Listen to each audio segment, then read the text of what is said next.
Graça e paz, meus irmãos, tudo bem?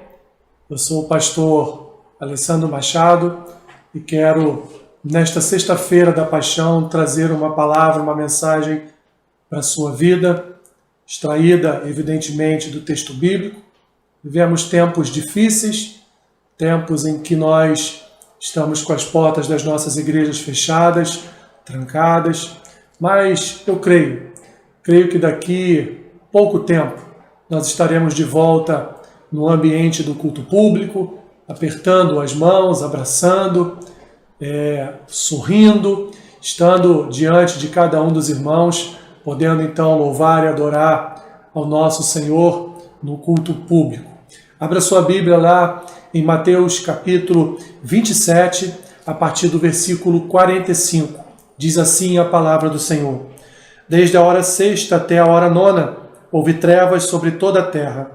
Por volta da hora nona, clamou Jesus em alta voz, dizendo: Eli, Eli, lama sabachthani, o que quer dizer: Deus meu, por que me desamparaste? E alguns dos que ali estavam ouvindo isto diziam: Ele chama por Elias. E logo, um deles correu a buscar uma esponja, e tendo-a embebido de vinagre e colocado na ponta de um caniço, deu-lhe a beber.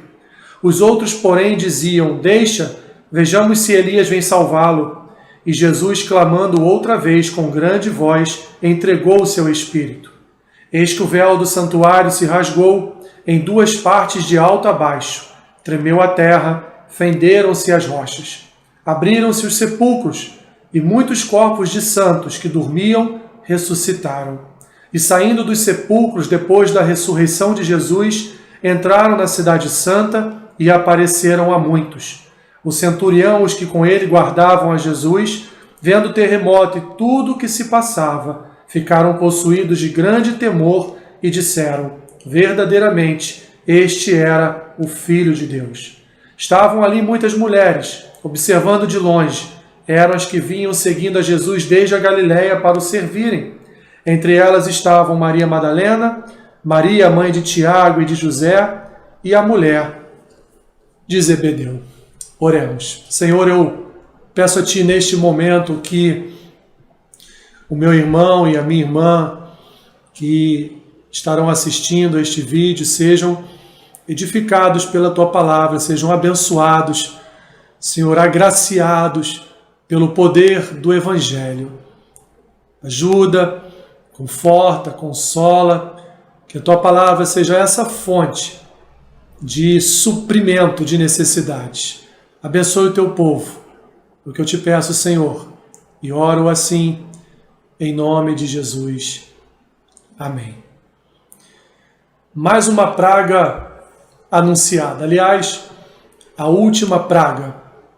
Povo colocado em casa, reunido com as suas famílias, o cordeiro separado para ser imolado, tudo isso segundo a orientação do próprio Moisés. Cada família de Israel comprou para si um cordeiro, ou as famílias que tinham menos condições, um cabrito, macho, de 1 ano, no máximo, para, no dia determinado, no dia marcado por Deus, eles imolarem este animal, comerem da sua carne e pegarem do seu sangue e aspergir nos umbrais e nas vergas da porta, para que quando a 10ª praga, que seria a morte dos primogênitos, quando o anjo da morte, ou quando o Senhor passasse por cada uma dessas portas, ele visse então a marca da sua aliança, ele visse ali a marca do seu povo, a marca do imolar daquele animal, a marca daquele sacrifício, a marca daquele sangue que viria a ser estabelecido como a marca de uma aliança entre Deus e seu povo, uma aliança de proteção, uma aliança de guarda, uma aliança que impedia que a morte chegasse até as suas casas.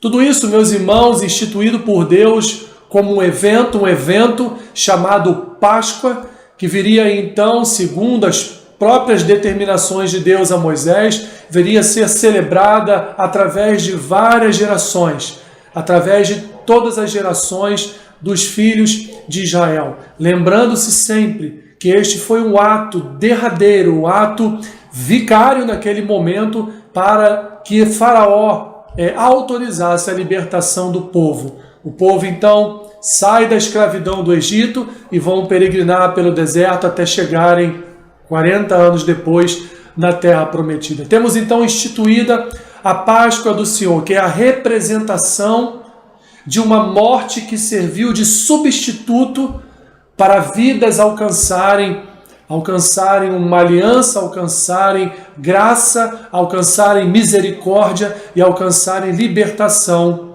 da escravidão, da sua escravidão do Egito.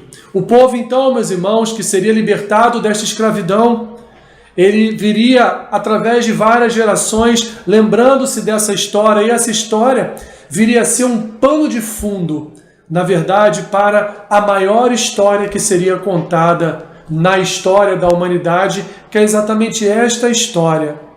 Trechos desta história, um trecho desta história que acabamos de fazer a leitura lá em Mateus, capítulo 27, versículo 45. O pano de fundo, meus irmãos, porque foi exatamente isso que Deus fez com todos nós. Ele providenciou um sacrifício, mas desta vez não mais um sacrifício que deveria ser repetido em toda a Páscoa, ou que viria a ser repetido na expiação, ou que viria a ser repetido em tantos e tantos outros sacrifícios que eram oferecidos para perdão e remissão de pecados no Antigo Testamento. Mas agora, um sacrifício definitivo, um sacrifício, como o autor de Hebreus chama, um sacrifício vicário, um sacrifício que não viria mais a se repetir, um sacrifício único e um sacrifício que nos salvou. A Páscoa, para nós cristãos, é um momento de relembrar a paixão do nosso Senhor e Salvador Jesus Cristo. Que aquele lugar chamado de cruz deveria ter sido ocupado por cada um de nós, mas como na imolação do Cordeiro, no evento pascual do Antigo Testamento, lá em Êxodo capítulo 12, como ele substituiu cada um daquelas pessoas, daquelas famílias, da mesma forma agora, o nosso Cordeiro Pascual, o nosso unigênito Filho de Deus, o Cordeiro de Deus, o Cordeiro Santo de Deus, ele viria então nos substituir na maldição daquela cruz, na maldição dos nossos pecados e da morte eterna. Por isso hoje, meus irmãos, nós somos livres, porque a morte de Cristo, ela nos livrou dos nossos pecados. Ela nos fez sermos perdoados dos nossos pecados. Cada um dos nossos pecados foram expiados. E com a expiação dos nossos pecados, com a remissão dos nossos pecados através da morte de Cristo, nós fomos então reconciliados para uma nova vida com Deus, porque Ele pagou o escrito de dívida que tínhamos com Deus. Ele assumiu para si a dívida e pagou um alto preço por cada um de nós. Assim, meus irmãos, nos foi dado livre acesso à reconciliação, livre acesso à justificação, livre acesso a esta filiação a Deus, agora restabelecida através de um processo de salvação que nos alcançou e nos deu a vida eterna, proveniente da obra do nosso Senhor e Salvador Jesus Cristo na cruz do Calvário. Não imolamos um cordeiro, mas os nossos pecados foram lançados sobre a vida do Cordeiro Jesus. Os nossos pecados levaram o nosso Jesus ao sofrimento e, consequentemente, à sua morte. Olhando para esse texto, meus irmãos, que nós acabamos de fazer a leitura da morte, como se deu a morte de Jesus, nós podemos observar aqui no versículo 46, que diz que na hora nona clamou Jesus dizendo: Eli, Eli, lama sabachthani, Deus meu, por que o Senhor me desamparou? Meus irmãos, palavras que muitos tentam explicar, mas que são palavras para nós insondáveis, porque Jesus aqui não está sentindo só uma dor corporal, Não foi só a dor no seu corpo que levou ele a dizer essas palavras. Não foi só todo o sofrimento da sua paixão, desde a sua prisão no Getsêmani, até a troca da sua vida pela vida de Barrabás. Não foi só todo esse momento, todo esse percurso da sua paixão que leva ele a dizer esta frase. Mas Jesus, nesse momento, meus irmãos, ele sofria uma dor quase que insuportável na sua alma. A pressão que ele sofria na sua alma era tão grande, a enorme carga dos nossos pecados que ele levava sobre si era tão gigantesca, que é como se ele estivesse naquele momento desamparado da presença de Deus. É como se Deus não estivesse ali, como sempre esteve durante os seus 33 anos de caminhada nesta terra. É como se Deus simplesmente tivesse virado de costas e não tivesse olhando e se compadecendo com o sofrimento do seu filho. As iniquidades de todos nós foram postas sobre ele, e até as últimas consequências. Todos os nossos pecados, todas as nossas mazelas, tudo aquilo da nossa natureza que faz parte, que habita na nossa natureza adâmica, foi lançado sobre o Cordeiro, foi lançado sobre Jesus. Jesus foi feito verdadeira e literalmente o nosso substituto. Ele foi feito pecado e foi feito pecador, ele foi feito maldito por todos nós e suportou em si mesmo o derramar do cálice da ira de Deus contra os pecados de todo mundo. O que ele poderia dizer para Deus, meus irmãos, nesse momento de tamanha dor? Utilizando-se do salmista Davi, no Salmo 22, ele repete a expressão de Davi, olha para o céu e se sente abandonado porque o peso dos pecados de toda a humanidade que estavam sendo colocados em seus ombros era por demais pesado, mas ele suportou. Ele suportou, ele levou sobre si, como diz Isaías, os pecados de todos nós, todas as nossas iniquidades. O castigo que ele sofreu sobre ele trouxe a nossa paz, trouxe a nossa reconciliação com Deus. O mesmo profeta Isaías, no capítulo 53 da sua profecia, no versículo 10, diz: ao Senhor agradou moê-lo, fazendo-o enfermar. Meus irmãos, que peso! E esse clamor de Jesus aqui, no versículo 46, prova o quanto ele sofreu por mim e o quanto ele sofreu por você. Nós vamos encontrar no contexto deste evento, nós vamos encontrar aqui pelo menos 3 particularidades que esse texto mostra para nós. 3 momentos que esse texto traz para nós. O primeiro momento foi esse que eu acabei de dizer aos irmãos, que está lá no versículo 46, essa quase indignação de Jesus, de dizer ao Pai, por que o Senhor, neste momento de maior dor, porque neste momento de maior aflição da minha alma, porque neste momento de maior peso estou levando sobre mim os pecados de toda a humanidade através da história, por que o Senhor me deixou só? Por que o Senhor me abandonou?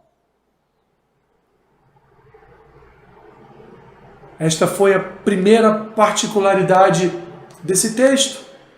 Temos uma segunda particularidade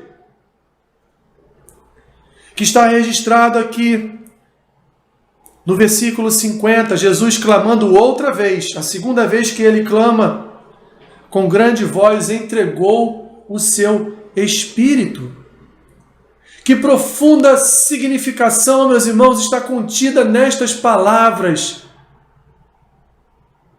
Quando Jesus diz ao Senhor que entrega a ele o seu espírito, descrevendo os seus momentos finais aqui na terra, e a entrega do seu espírito a Deus.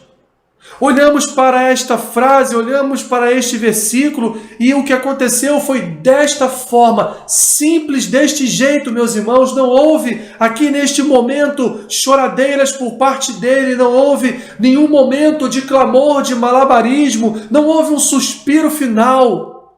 Todos estavam ali em torno daquela cruz, olhando aquele feito que era misterioso, misteriosamente revelado a todos nós, mas era um feito extraordinário que estava acontecendo, pois o próprio Deus estava entregando a sua vida na cruz, o Filho unigênito de Deus estava se entregando na cruz do Calvário, mas todos estavam ali à volta daquela situação e todos olhavam para aquele Jesus, para aquele homem ali na cruz morrendo, entregando a sua vida, como se fosse qualquer outro homem. Viram uma pessoa ali morrendo, agonizando como todas as outras morriam por morte de cruz. Um sofrimento acompanhado da crucificação, pois toda crucificação era um ato de sofrimento. Pessoas levavam dias para virem a óbito, para morrerem. Aqueles que eram pregados no madeiro, às vezes ainda vivos, bichos vinham ao seu encontro para comer-lhe, arrancar-lhe da sua carne ainda em vida. Tamanho era o sofrimento deste tipo de morte, mas todos aqueles que estavam ali em volta da crucificação, aqueles que não entendiam o que estava acontecendo, eles não reconheciam, meus irmãos, os interesses eternos que estavam por trás daquela morte. A morte de Cristo, ela saldou, portanto, definitivamente, completamente, o enorme escrito de dívida que nós possuíamos com Deus.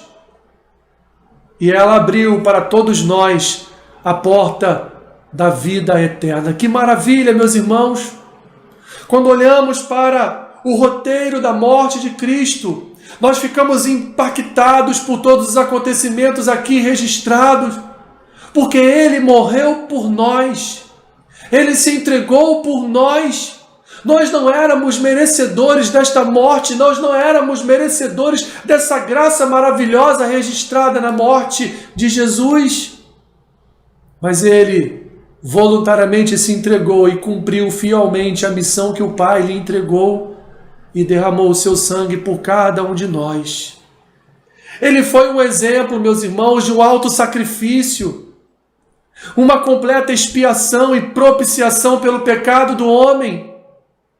Ele veio a alterar a condição e as possibilidades futuras do povo de Deus, pois agora o povo de Deus tornou-se filho de Deus, agora nós somos filiados a Deus, agora nós somos reconciliados com Deus e agora nós temos livre acesso a Deus por causa da morte de Jesus.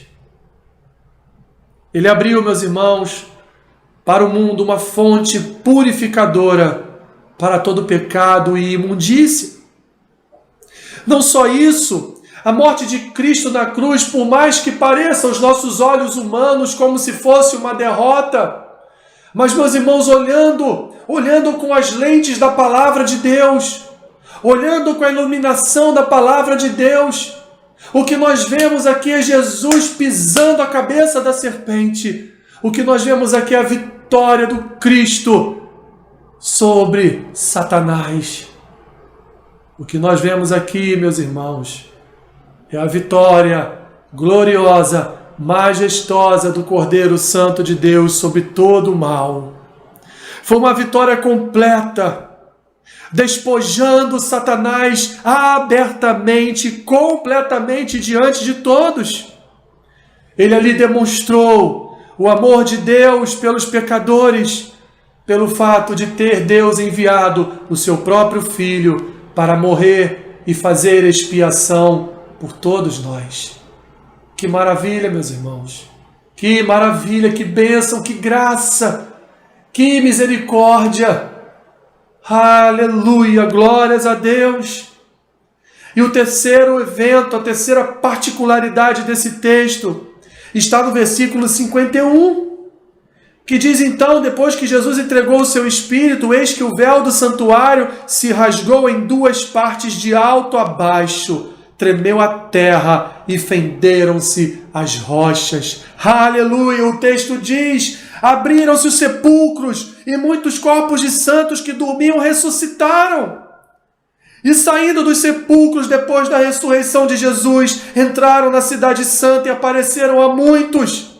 E os centuriões que guardavam a Jesus, vendo o terremoto e tudo o que se passava, ficaram possuídos de grande temor e disseram, verdadeiramente este era o Filho de Deus. O rompimento do véu, portanto, meus irmãos, proclamava o fim e o passamento da lei cerimonial, pois esse era o símbolo da natureza inacessível de Deus. Agora o véu rasgado, nós temos direto acesso a Deus. Podemos falar diretamente com o Pai. Não precisamos mais, meus irmãos, não precisamos mais da mediação de sacerdotes, porque o sumo sacerdote, gracioso e misericordioso, ele nos abriu acesso a Deus, ele é o nosso acesso a Deus. Aleluia, aleluia. Esse sinal da antiga dispensação de sacrifícios e ordenanças já não era mais necessário. Não havia mais necessidade, portanto, de um sacerdote ou de um sumo sacerdote.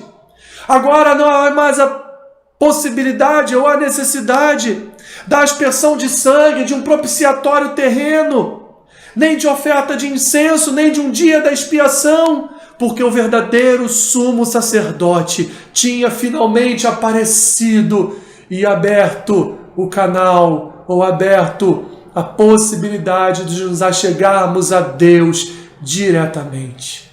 Aleluia!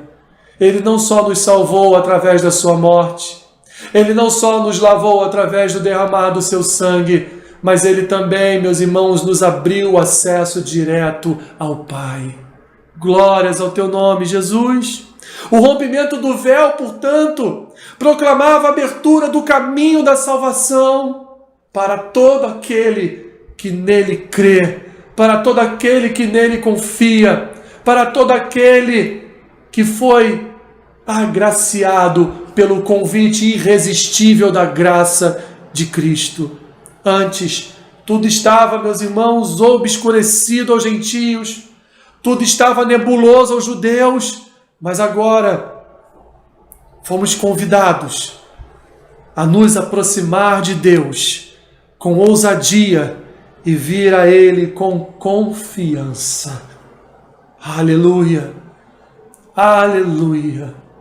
Concluindo, meus irmãos, essa simples mensagem nessa sexta-feira santa, a morte de Cristo, ela nos reconciliou com Deus. Éramos inimigos de Deus. E hoje somos reconciliados e temos livre acesso ao Pai.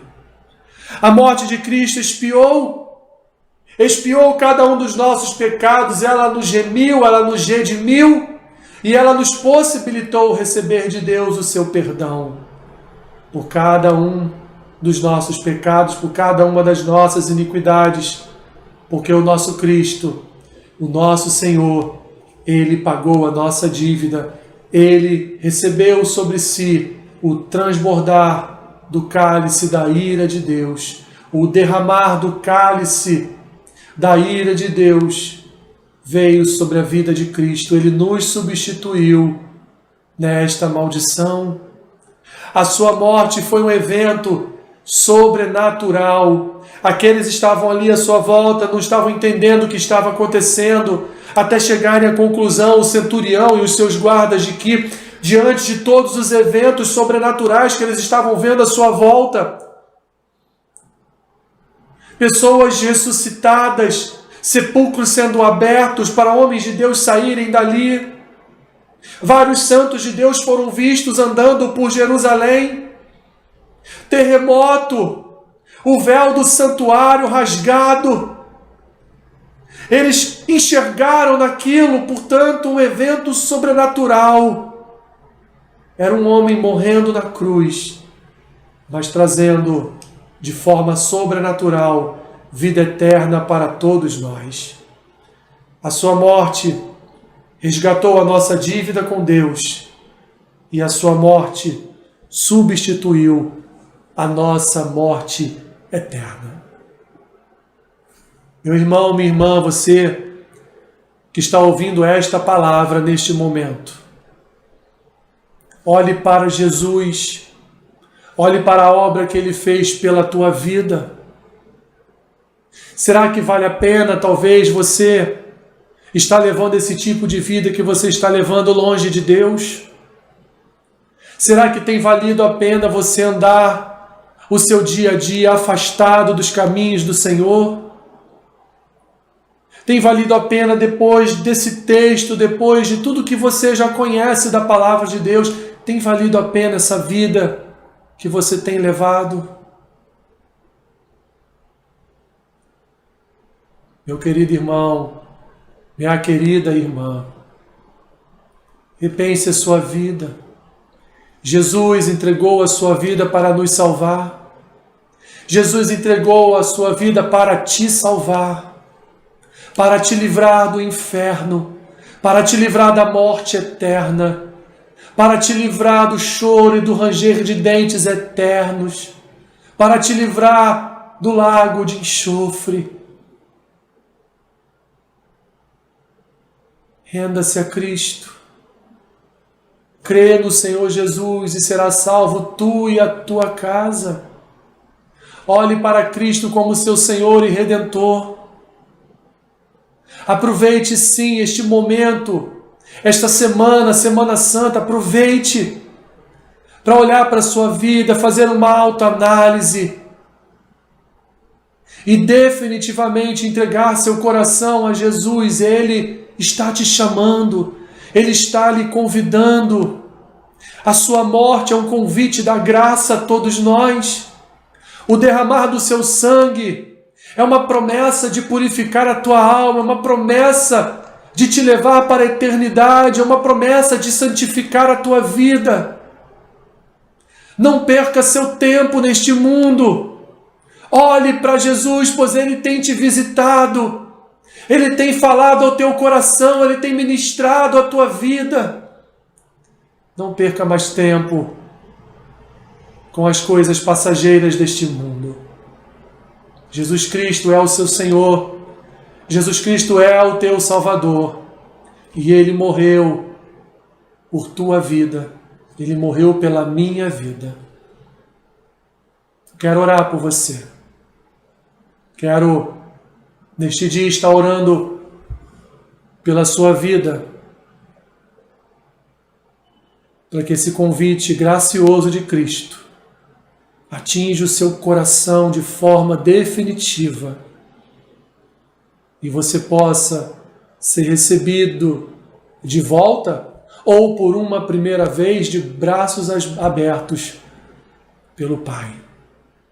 Senhor, abençoa este meu irmão, esta minha irmã que está nesse momento assistindo esta mensagem. Sabemos que Tu és, Senhor, que tem os Teus escolhidos. Tu és, Senhor, que ministra sobre nós esse convite irresistível da graça. Sabemos, Senhor, que Tu és conhecedor do nosso coração. E nesse momento eu te peço, envia o Teu Espírito a este coração que está assistindo esta mensagem, que ainda não crê no Senhor como Senhor e Salvador, ou aqueles que estão afastados, Senhor, da Tua casa, estão afastados da Tua palavra, mas que neste momento estão sendo ministrados pelo Teu Espírito. Senhor, convence da justiça, do pecado e do juízo, e salva esta vida, Senhor. Reconcilia-os com o Pai, através da Tua obra, através do Teu sacrifício, através do derramar do Teu sangue na cruz do Calvário. Envia essa mensagem, Senhor, a tantas e tantas pessoas que neste momento não dobram os seus joelhos diante da Tua gloriosa majestade. Envia esta mensagem, Senhor, àqueles que estão desviados da Tua casa, para que sejam alcançados definitivamente pela tua graça. Abençoe essas famílias que estão assistindo esse vídeo. Abençoe com toda sorte de bênçãos espirituais vindas das regiões celestiais em Cristo. Obrigado, Senhor Jesus. Agradecemos a Ti por toda a salvação. Agradecemos a Ti por todos os salvos. Agradecemos a Ti pela Tua obra em nossas vidas. Assim, Senhor, nós oramos, crendo que o Teu Espírito está falando a corações neste momento. Em nome de Jesus. Amém. Que Deus te abençoe, rica e abundantemente. Amém.